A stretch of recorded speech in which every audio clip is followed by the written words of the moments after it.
बिस्मिल्लाहिर्रहमानिर्रहीम। Pizza department में जो सीट्स आई थी SDEO की, उनका ऑफिशियली सिलेबस कमीशन ने अनाउंस कर दिया है, वेबसाइट पे अवेलेबल है। ऑलमोस्ट वही सिलेबस है जो मैंने आपसे डिस्कस किया था लास्ट वीक, सेमिनार में भी हमने डिस्कस किया था, वही एक्ट उन्होंने डाले हैं, सिर्फ उसमें कॉन्स्टिट्यूशन ऑफ पाकिस्तान को ऐड किया है मज़ीद।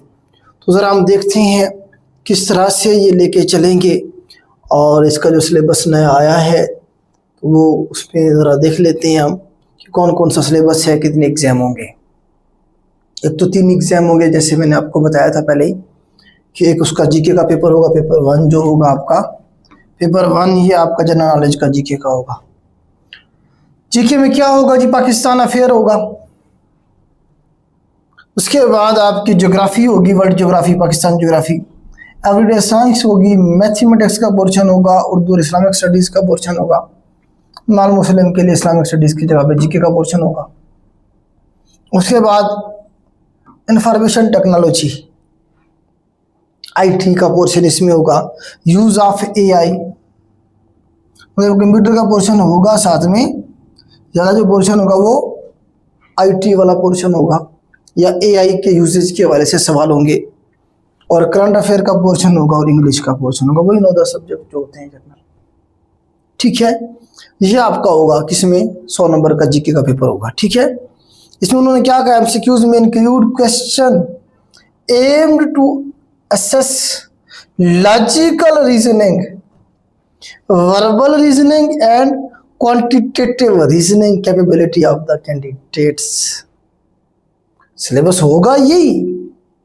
इसी सिलेबस में से आपके कुछ सवाल ऐसे भी होंगे जो कि लॉजिकल रीजनिंग पे बेस कर रहे होंगे, वर्बल रीजनिंग के ऊपर, या फिर क्वांटिटेटिव रीजनिंग कैपेबिलिटी को जो जज करने के लिए सवाल होते हैं, वो सवाल आपके डाले जाएंगे। इंग्लिश के और मैथ के आप देखें कि रीजनिंग वाले क्वेश्चन जो होंगे, लॉजिकल रीजनिंग वाले, इन 2 पोर्शन में से होंगे। इस पे भी इंशाल्लाह हम अपने जो सेशन है उसमें आपको लेक्चर डिलीवर करेंगे। तो ये पेपर आपका जीके का होगा। जो बच्चा इसमें 40 नंबर लेगा वो आगे ऐसे के लिए एलिजिबल होगा। सिर्फ इसमें नहीं, साथ में लॉ का भी लेना है, मतलब जीके वाला 100 नंबर का पेपर और लॉ का 100 नंबर का पेपर, ये दोनों इकट्ठे होंगे। जो इन दोनों में शॉर्ट लिस्ट होगा, कम से कम 40 नंबर लेगा, वो ऐसे के लिए क्वालिफाई करेगा। फिर एंड पे जाके जो मेरिट बनाएगा, उसमें हर एक एग्जाम के अंदर मतलब मिला के सारे नंबरों को कम से कम 50% नंबर लेने वाला बच्चा आपका शॉर्ट लिस्ट होगा। मतलब ये है कि आपके जीके में आ गए 70 नंबर, लॉ में आ गए आपके 50 नंबर, ऐसे में आपके 40 आ गए। अब इन सारों को मिला के टोटल के 50% नंबर अगर आपके हैं तो आप शॉर्ट लिस्ट होंगे इंटरव्यू के लिए आगे चल के, या साइकोलॉजिकल असेसमेंट के लिए। अगर आपने 40 नंबर ले लिए तीनों में, ओवरऑल आपकी जो परसेंटेज है 50 से कम है, 48 है, तो आप इंटरव्यू के लिए एलिजिबल नहीं है, लिखा हुआ है, मेंशन है, पढ़िएगा इसे ज़रा। ठीक है, मतलब ये है कि आपने हर एक पोर्शन में मिनिमम 50 नंबर सिक्योर करने हैं।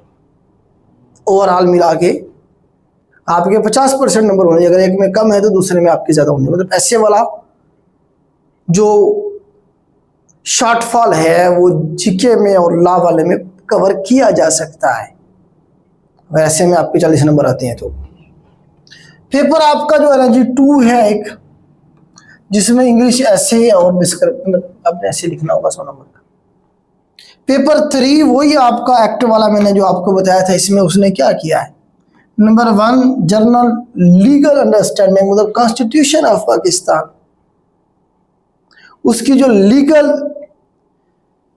मैक्सिम एंड स्टैचू इंटरप्रिटेशन है, ये होगा basic procedural fairness and rights के जो आर्टिकल हैं वो आपके इसमें होंगे। मतलब अगर आप 73 के कॉन्स्टिट्यूशन की बात करें, उससे पहले तो चले अबालिश हो गए हैं, ख़त्म हो गए हमारे, 73 का कानून नहीं चल रहा है ना।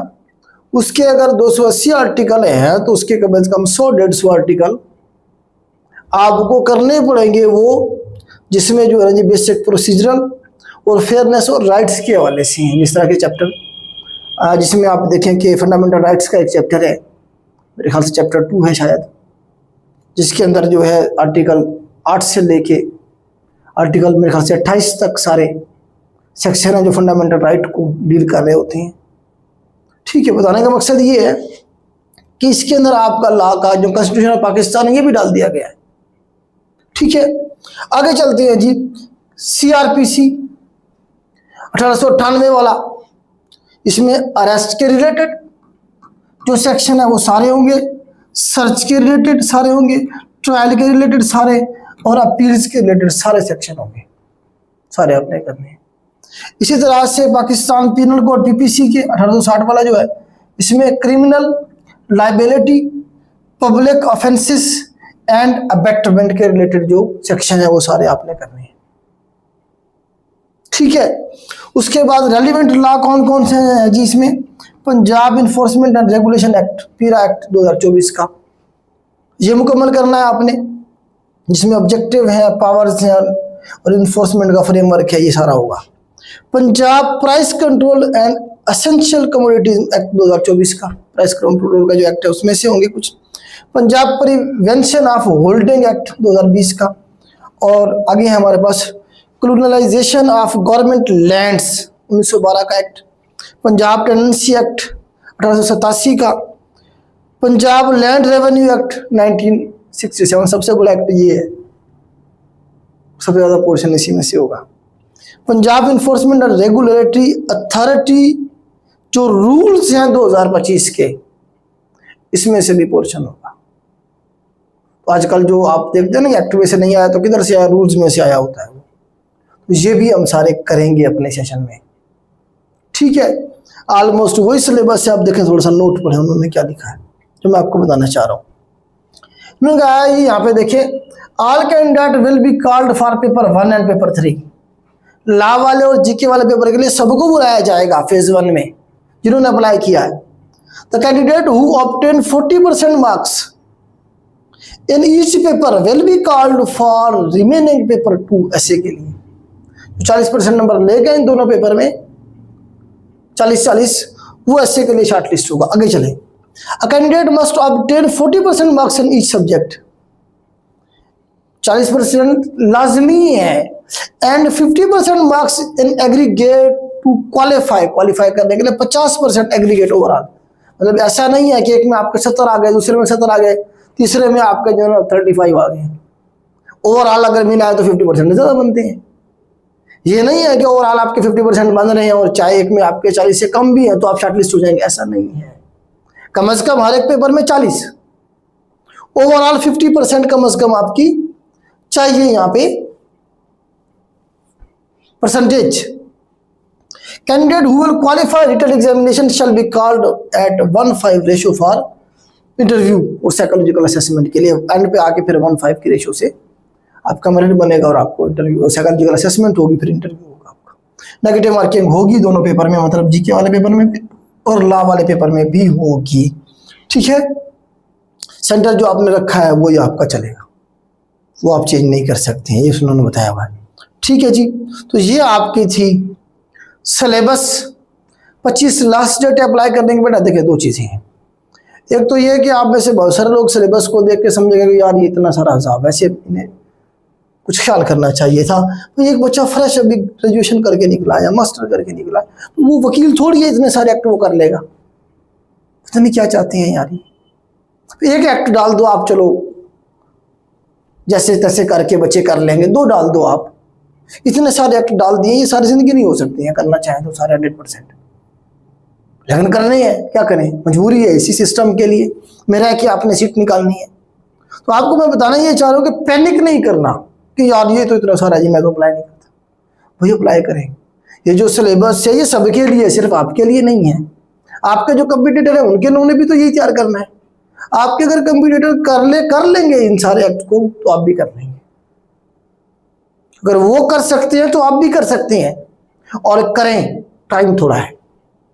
जिस तरह से इन्होंने सिलेबस जारी किया है, वैसे क्लोजिंग डेट के बाद जारी करता है PPSC, लेकिन जिस तरह से इन्होंने सिलेबस जारी किया है, लग ये रहा है कि सितंबर में एग्जाम ये ले लेंगे, दूसरे तीसरे हफ्ते में।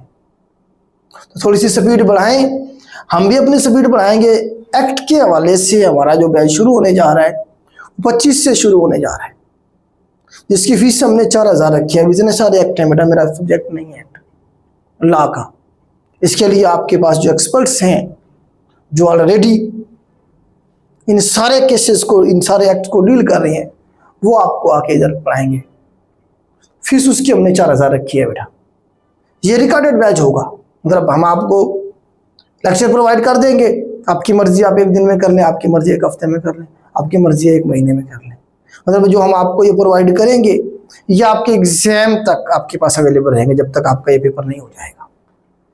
ठीक है, बाकी और स्टूडेंट का ऑलरेडी मैं अनाउंस कर चुका हूँ अपने उस पर, उनका वही प्रोसीजर होगा। ठीक है, तो ये बेटा इंफॉर्मेशन थी, अप्लाई करें, तैयारी करें। सीट अच्छी है, इस वजह से उसकी कीमत भी आपको ज़्यादा अदा करनी पड़ेगी, मेहनत की शक्ल में, मेहनत भी ज़्यादा है। ठीक है, अप्लाई करें, तैयारी करें, अल्लाह पाक आपको कामयाब करें। हमारी दुआएं आपके साथ हैं, लेकिन दवा आपने करनी। अल्लाह हाफिज़।